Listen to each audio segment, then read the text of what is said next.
the agenda. The time is exactly 14 after 9 o'clock. Welcome back to the second hour of News and Views on Salam Media. We're now going to be talking with Zakele Madela. He is a social and energy expert at the South African Energy Forum. And of course, I had said it in the first hour, the ridiculous situation around Eskom having run out of money for diesel. Eskom are saying that they can't buy diesel for its open cycle gas turbines at Haurikwa and Ankerlig. Those are the two power stations. And this, there isn't enough money till the 1st of April 2023. So what's happened to the money that was budgeted for the diesel for these two power stations? And moving forward, what does that mean to us as South Africans regarding rolling blackouts are concerned? Zakele Madela, social and energy expert at the South African Energy Forum. A very good morning to you. Welcome. And are you surprised at all by the story, or was this kind of expected? Well, first of all, good morning to you and your listeners. On your question, am I surprised by this story? Is this what has to be expected? Well, the answer is there's more to come. Because, oh, my word. Yeah, there's more to come because, as you said, they've run out of the money that was budgeted for them to do the wrong thing, to burn diesel instead of taking care of their coal field. So they've reached the ceiling because they've burned more diesel than they were allowed to burn. They've burned the diesel faster than they should have. So if you put all of it in one big basket, there's yet worse to come, because put in that basket the private people who are burning diesel also selling to Eskom, put in that basket the availability of diesel, put in that basket where are we moving with our energy landscape. There's just no way out of this. With God's grace, they're going to have to be compelled to look after the coal power station just like Germany did, unfortunately. So to answer your question, yes, it's quite disappointing, but at the same time, they have gone for the easiest solution, which was to ban diesel more than they were allowed to. And now they can't go and access the money that was not budgeted for. And now they're gonna ban the treasury arm and go and break the law and make more money available for them to ban diesel. That's what they are saying. They say, allow us to break the law, allow us to ban more than we were allowed. And that date is April, because all of this comes also together with the unavailability of the diesel itself. So, Zakele, we as South Africans are between the devil and the dark blue sea as we speak, because there's just a no-win situation here. Eskom has spent 11 billion rands on diesel this financial year, twice the amount it had budgeted. Why is it that they can't get their act together? Is it, and I keep banging on the same drum. Is it because of ongoing sabotage? Is it because of totally poor mismanagement? Is it about, bowing to the higher powers, to politicians? Is it about corrupt business practices? What exactly is it? Or is it all of that rolled into one messy ball? Well, let me answer the question in layman's terms for the people. We all have homes that we are running. There's a father and there's a mother. And if we let our youngsters or the people at home to run those homes, and then we are completely absent as the parent, as the father and the mother, things will go the different direction. But if we say, because we are mom and dad in that home, we're going to run everything by ourselves, again, things will go the wrong direction. So we need each other. So what's happening with the Eskom situation is that there is a solution. The problem is it's not the solution that everybody wants. Somebody decided to say, well, my dad is fast asleep. We've got all of these things here at home. Let me sell you this engine. Let me sell you this. Let me sell you that property. Let me sell you that, because dad was busy with all these other things. And then when dad comes home later, he realizes that he needs all these things. The children have sold them, and dad has to just stamp his authority and go to the people that these things were illegally sold to. Where am I going with this? I'm going into saying that the contracts that Eskom entered into, they are difficult contracts. They came at the back of the promise to the government leaders of this country, with the president himself being a partner in them and everybody else below him.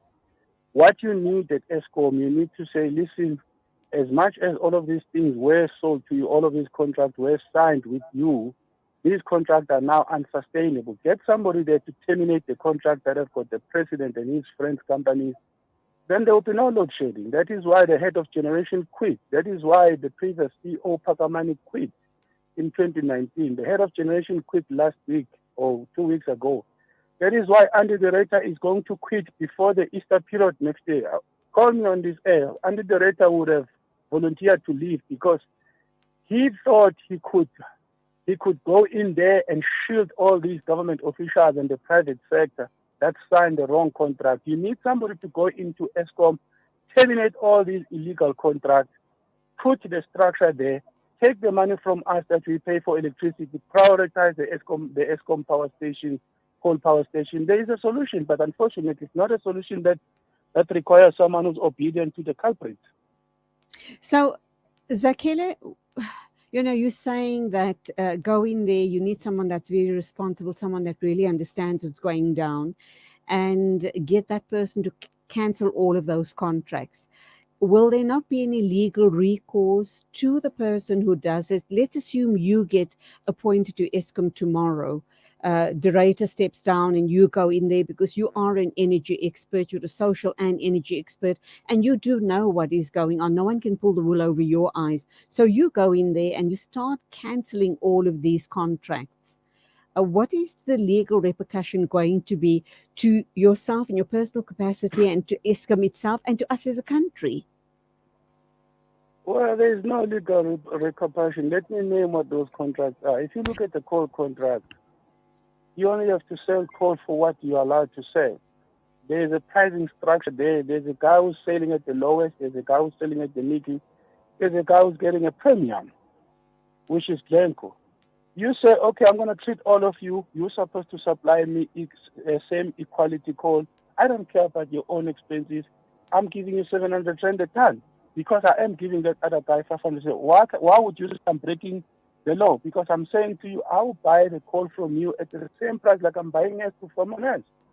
With the IPP contracts that were signed, fortunately for us, there was a clause there that if you're going to be signing a contract where you're buying something more than what you can sell, should the country experience the difficulty, you will have to revoke this contract. It's there in the clause. Wow. So they will not be breaking any law. You just need to go there and say, now the country is bleeding, Eskom is bleeding, I can't continue with this contract. There is a clause. National Treasury take over these IPP contracts. We will use them as and when we need them. Right now, we prioritize Eskom. There's a clause there that says if we get into this point that we are in, those contracts must be taken over by National Treasury, and the people who are expecting high returns will only get 4%. It's there in the contract. I understand. I understand that the powers that be are wanting to approach National Treasury. Would it be about the contract issue, or is it just for more money to buy the diesel? No, they are going there to be allowed to buy more diesel, to go over the money that is budgeted for diesel. They are saying that we were budgeted for 11 billion rand, we've exhausted it. Please allow us in that particular financial year, perhaps maybe to buy diesel equal to 18 billion rand. I'm making an example. But at the same time, unfortunately for them, it's not only the money problem, it's also the shortage of diesel because the refineries in Durban, Sapref and Engen are completely down. So the diesel is imported. So the people who have a lot of money, they've got there.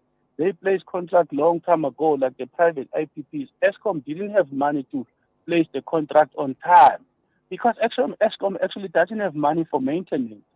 So that is why even if National Treasury gave them money today, they wouldn't be able to have diesel up until that April of 2023. What is the best solution here?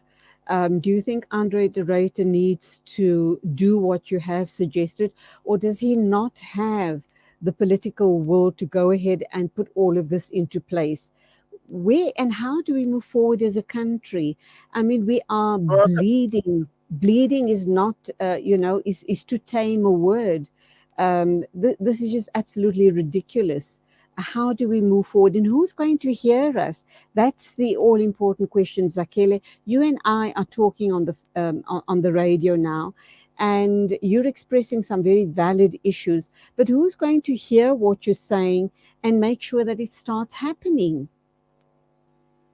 I would say for those of us who in the energy industry, as much as it is bad, God is on our side because unfortunately now there's no solution. The people who are protecting one another, they are going to be exposed.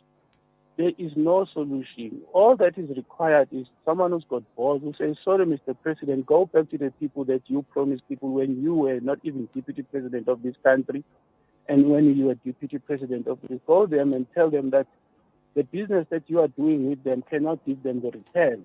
As to whether they come hard on you, that's your problem. Go to someone who signed the contract. Contracts don't sign themselves. There's always somebody inside Eskom. There's always somebody at National Treasury. There's always somebody at the DMRE, Department of Mineral Resources and Energy, who signed the contract. Take those people to court. Ask them, when you signed this contract, what clause was there to make sure should this be unsustainable? What recourse did you have? Some of these contracts had to have those recourses. Invoke those recourses and make sure that you deal with this. So there is a solution. Unfortunately, it's a solution that puts the people who have been doing business, the people who are deployed in the SOEs and government, who have been doing business with the private sector. The issue here, the people are scared to upset the private sector and to upset the investors.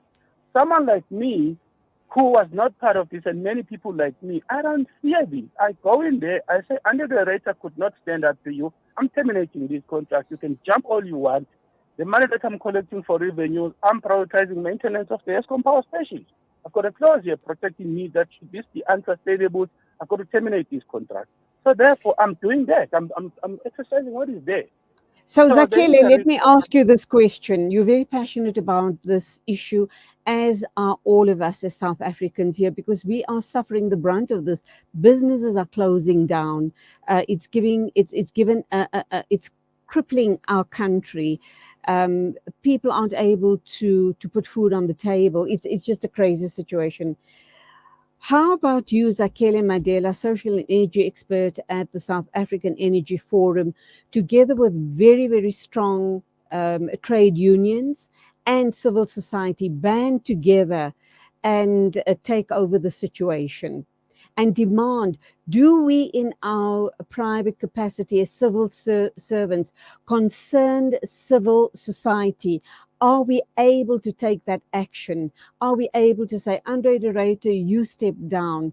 And then we tell Cyril Ramaphosa and Treasury, this is how we move forward regarding all of these contracts. They're all getting cancelled. And this is how we move forward to get Eskom and the country back on track again. Because you are saying to me it is doable. It is a monster as we speak now, but we can kill the monster. Again, we've been down that road. We have partnered with the leading labor unions in the country. We continue speaking in silos. There's NUMSA, there's NUM. COSATU is a mouthpiece of the ANC. Now, Absolutely. you ask if we can get together with the labor unions. Maybe we can try it for the second time because we've tried it before. We found ourselves, you tell us, we found ourselves speaking in silos. You speaking to us today, you'll be speaking to NUMSA, you'll be speaking to NUM the other day. Somebody needs to get all of us together and humbly request that we are in one big room, maybe at Newsroom or wherever, or Power FM, whatever, but it must be publicized, it must be televised. We need to get into that room. We need to talk about what contracts we're talking about. We all of us on one side and everybody else who's part of this thing on one side. We're going to show South Africa those contracts. We're going to show them what contracts they need to cancel, what clauses they need to exercise there. So to answer your question, we may have to get back together again, but it's a question is how do you bring all of us together? Because if it's me speaking today, tomorrow it will be Nunsa, tomorrow it will be Num, and nothing will happen after that. But for something to happen, let us show you the contracts that the President Ramaphosa is having with these IPPs. Let us show you how many times he's tried to move his companies from one entity to another, trying to hide them. Let us show you who owns these contracts. Let us show you how much these contracts are being paid. Let us show you what happens to the revenue of Eskom. What does Andy the Rater do with the money that he collects from all of us? Let us show you all these things in that publicized gathering, so that we can get into this to the root cause of this once and for all. Zakile, what I would suggest is maybe you need to get in touch with an organization called Save South Africa. There's lots of organizations who are No, trying no, to no, get no. South Africa back on You said track. save South Africa. No, Pardon? don't say save South Africa. Those was after Zuma. After Zuma was gone, they were done. Okay, but I'm sure there are credible organizations together with some very credible trade unions and your people like Tsepo Hadima as well. Get him on board. You guys need to make this happen. We can't allow the country to sink into oblivion. I mean, it's absolutely crazy. You've No, got you've got the sorry to interject brains. you. You've got the brains to be able to steer this in the right direction. No, you've already provided the solution. We have been speaking with the people all of them that you've mentioned. We know each other. We've been together once. What has to happen now is get all of us together against the people who are running Eskom. That is what has not been done. Put it in front of the public so that the public can judge themselves. We will tell you who signed what contract. We will tell you who's selling what electricity that doesn't make any difference. We will tell you who's burning diesel. We will tell you who's being paid more for coal than the others. We will tell you all these sabotages that they're talking about. We will tell you the contractors that this government doesn't want to go and recover the money. They're chasing Brian Mole for 30 million rand. They are arresting Matela Koko for, I don't know, it's a billion rand, whatever. They don't want to go and get 178 billion rand that was stolen by 79 white monopoly contractors. That the special investigation unit itself, not even me, the special investigation unit on their own. Yo. They don't want to go and get 13 billion rand from Black and Beach. He wants to go to National Treasury and request more money for diesel. He doesn't want to expedite the recovery of 13 billion rand from Black and Beach, but he's ready to go and arrest Matela Koko because he's black. We must ask in that room there to say, SIU, you arrive at these numbers. Why have you not gone to get the money from these white companies? What about, we spoke about civil society, we spoke about trade unions. What about one of the opposition, political parties? I'm thinking perhaps Musi Maimane, maybe Action South Africa, one of those political parties to come on board and help you take this matter forward. Because you and yes, carry They will on. not. They will Why not. not? Why not? No, let me answer the question. The Yeah. opposition parties, when they mourn and say, Zakele is been found to be doing business. If you say Van der Merwe is doing business, they're not wanting to question Van der Merwe because in their head, a white man must do business. The minute a black man does business, it's a problem. Look at who they always accuse. Mose Maimane and Herman Mashaba are not ready to question a white man. Whether he steals, whether he does union business, they are just not interested. Even Malema himself, he's not ready to question a white man. That is why he goes around saying Patrice Motsepe is doing IPPs. If you ask Julius Malema and say to him, okay, is Patrice Motsepe doing IPPs alone? He's going to say to him, no. And then you ask him, who else is doing IPPs? He's going to tell you he doesn't know. He's waiting for a black man to be in IPPs so that he can accuse him. So the people who are leading political parties in this country, they will go and poke into the digital vibes. They will go and talk about Zwelin Kiza who stole a few million. They will not talk about the 500 billion rand because it had to go to white companies. Opposition parties are okay with the white man doing business, whether legit or illegit. They are there to question a black man. Okay. Zakele, let me understand you clearly now. Are you saying this is a black and white issue? Does it boil down to a black and white issue? Let me answer the question. It is. Give me one opposition political party that has questioned a white contract, a contract that was done by white people? Give me one, including Malema. Give me one. Give me one contract where the SIUs and the Hawks have arrested a white man for all these contracts. Give me one. Mm-hmm. None. Okay. Yep. Okay, look, we know about the Steinhoff scandal, and there one or two other such, but I don't know. I'm not in that space. I'm not in the energy space, so I can't really comment. I'm just hoping. I need to wrap up on this interview, but it's truly a hot potato issue. Zakhele, this is the challenge. I really urge you and other like-minded people to save South Africa. You guys need to get together. However, you're going to expose it, whether it's on national TV or whichever platform you're going to use, we need to get action now before it is too late. And if it's too late, the country is going to be burning.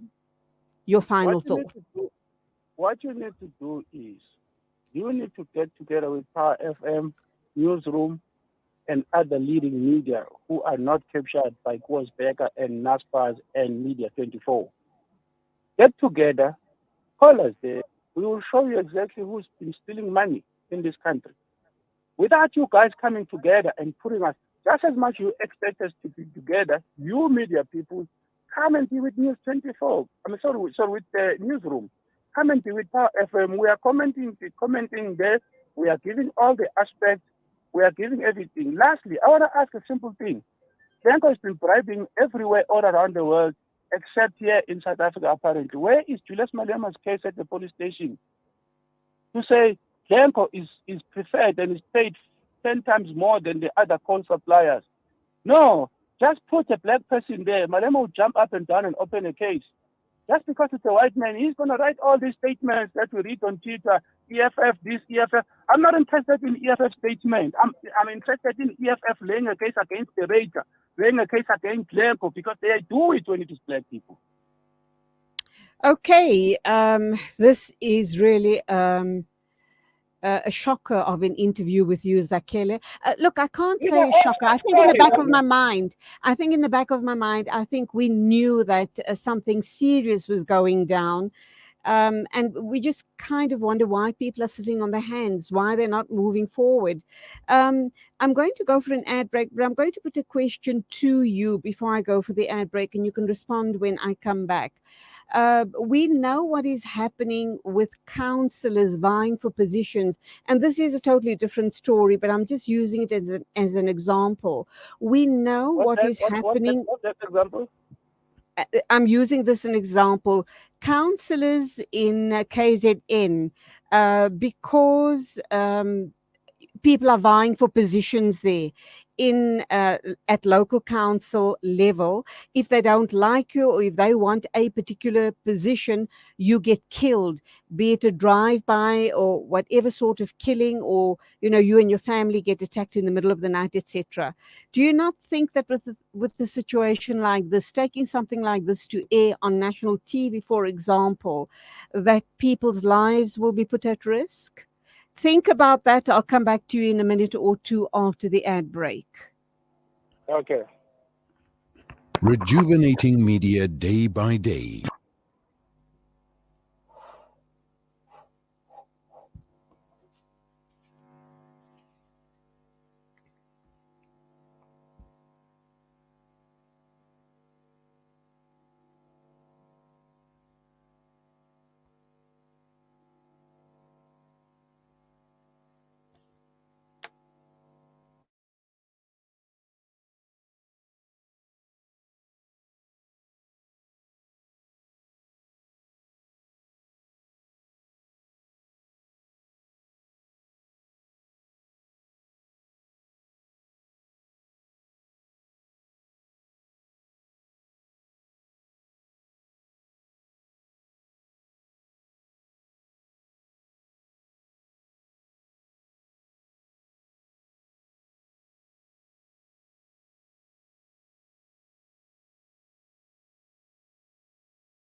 Albeit Lodge, your true home away from home. Albeit is the ideal heaven for families, business people, and tourists with its 4-star family rooms and other luxurious facilities. Conveniently situated close to Port Elizabeth Airport, the beach, and other amenities, your stay will be truly unforgettable as you'll be taking home lasting memories of the warm hospitality, the serenity and tranquility that Albeit has to offer.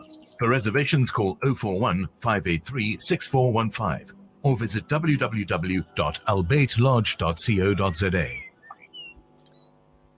Rejuvenating media day by day. This is Salam Media.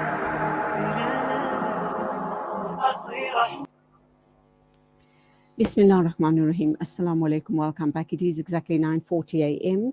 I'm talking with Zakele Madela. He's a social and energy expert at the South African Energy Forum. We're talking about the crisis, for want of a better word, the crisis at Eskom and how Eskom has plunged South Africa in a deeper crisis than ever before, an unimaginable crisis. I think this can be almost compared to being in a warlike situation where a neighboring or an alien country comes in and invades you or attacks you. The situation in South Africa is a little different. It's the corrupt politicians and all their mates that have plundered the country, and we are on the brink of collapse. Am I being too dramatic here? I don't know. What do you think, Zakele Madela? Am I being overly dramatic? Yeah, look, I think you want me to say because of the political killings that have been happening in KZN, aren't we afraid that this will happen when we expose these problems at Eskom and government? Is that your question? Absolutely. Yeah, let me put it this way. You speaking to me today, you'll never, if I get isolated and they deal with me, you'll be told what would have happened to me, I would have died. It will be the same story as Babita and the others. So there's an agent required from your side to get us in one room so that we speak the truth and the whole truth now in front of everyone, so that it doesn't matter to them to isolate us and target us one by one. The more we speak like this, the more they say, okay, somebody needs to be done with that voice that I'm hearing, which is Zakele Madela. The ANC has already dealt with me. They have completely pushed me into an economic wilderness, and they've blocked every opportunity for me. So they have already dealt with me. The only thing that is left is that I have not been killed yet. So it is of paramount importance that you get all of us. Tsepo Khadima is bleeding. He has no money. I'm talking about my friend. He's been bleeding. Lots of people have been silenced. Everywhere we apply for jobs, there's this connectedness amongst the industry people to say these are the people who are fighting this government. We have to fight this government. This government is not working. So for me, I'm saying to you, there's a difference between being killed while you are still alive and when you actually get physically killed and you go to the grave. We are already dead. But what we need to do is get us in one room so that we speak with one voice all at the same time, so that it gets difficult for them to target all. They are targeting Matela Koko. As to whether he stole whatever money, that's a side issue. The issue here, Matela Koko will tell them what needs to be done in order to get Eskom, Brian Monas and others. But get us in one room so that we speak at the same time, all at the same time, so that we don't get isolated and targeted. We will be targeted and will eventually get killed. What about Amabungani and such publications? Have these stories ever been told or covered by them? We have given Amabungani, we have given Outer Wayne Duvenage, we have given the DA. They do not question things that say, if you really want to know who is responsible for the collapse of Eskom, you tell them it's Ramaphosa, it's Pravin Gordhan, it's white-owned companies, it's Trevor Manuel, it's the companies that are backing the Democratic Alliance. These are the companies that have got contracts. If you tell them who built Medupi and Musile, there's not a single black contractor that had a direct contract with Eskom. But who's been blamed? The government. Since when the government said they have the capability and capacity to build a power station? None of them. They hired these white-owned companies. So instead of the media questioning the white companies that build this, there's 79 of them. Paramount took them to court. So we can't go there because the minute they see that these are white-owned companies, they don't want to listen to you. The ANC government can't find its voice because they are partners in these companies through their proxy companies for their family members and friends. So it's one big pot. So I'm answering your question to say we have nowhere else to go except to publicize this and stop lying and give you those contracts and give you the rundown of all those 79 white contractors and tell you who owns them and ask this media.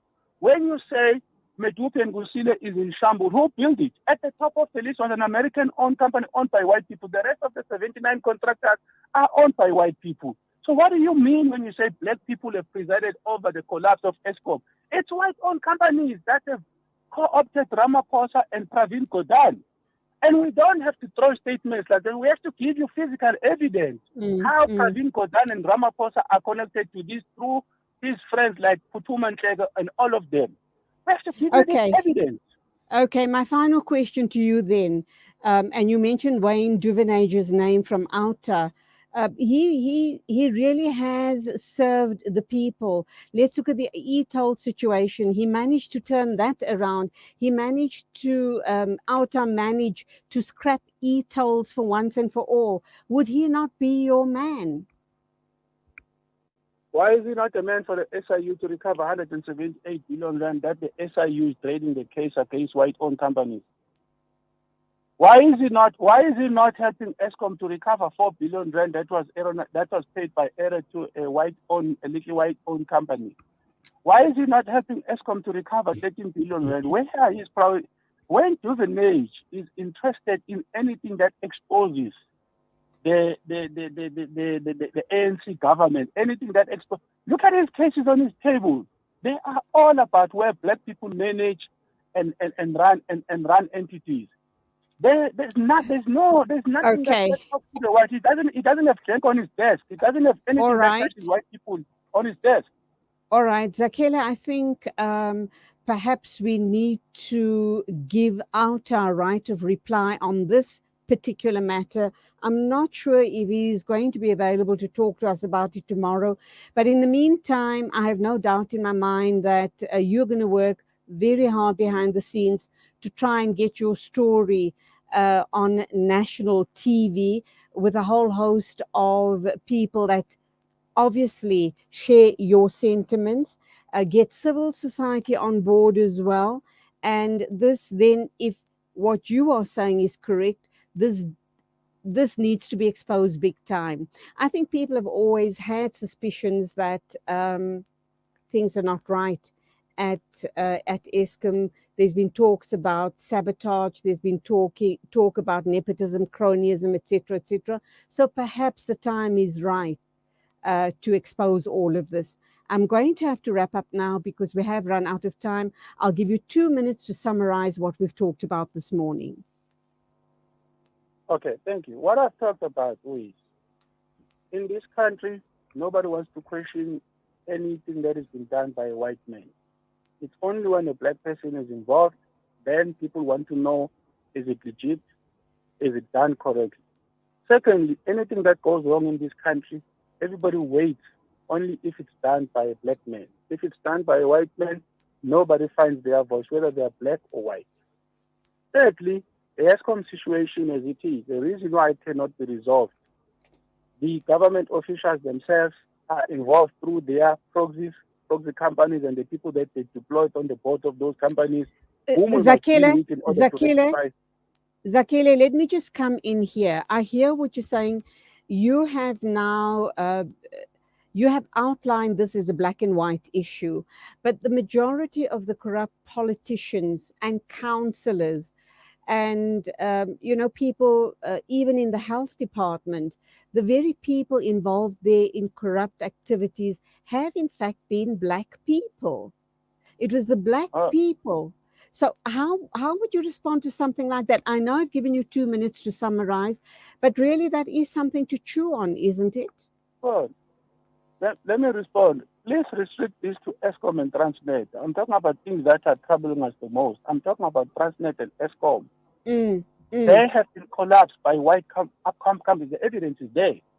Let's leave the other ones. We'll have another talk another day. So when it comes to Eskom and Transnet, it's white people. It's white monopoly capital. It's the big white control investment companies that cannot be touched. Let me give you an example quickly before you go. But we can't, Zakele, we can't let the black politicians go scot-free because they've colluded. They became greedy. They colluded. They took the money and put it in their mattresses and wherever else. And they've colluded with the white man. So we can't just say, point a finger at the white man. It is the black man who, out of his greed, has colluded in these issues. I agree. There's a myriad of issues that come on the side. Let's look at the contract. The direct contract is with Group 5, is with Lenko, is with Bateman, is with Black and Veatch. Let's look at the contract, the owner of the company, to say you were tasked to do 1, 2, 3. You didn't do it. It is in shambles. We are talking to you as a contract. If you ask somebody to build you a house and the house is completely in shambles, you don't care who else was involved. You go to someone that you sign a contract with, you say, you have not delivered my house. I need to take it to the cleaners. Let's take those companies to the cleaners. You will be surprised when we take them to the cleaners, they are all white. That's what I'm trying to allude to. But in wrapping up, so therefore I'm saying let's look into that, but get me on air with Wayne Duvenage. I want to ask him about white-owned companies that have messed up Eskom and Transnet. And I want to ask him what has he done. I want to tell him about the cases that the SIU and the NPA are pursuing. I want to ask him what has he done. I will show you that when Duvenage has got a whole list of cases on his table only because they are pointing fingers at the black people.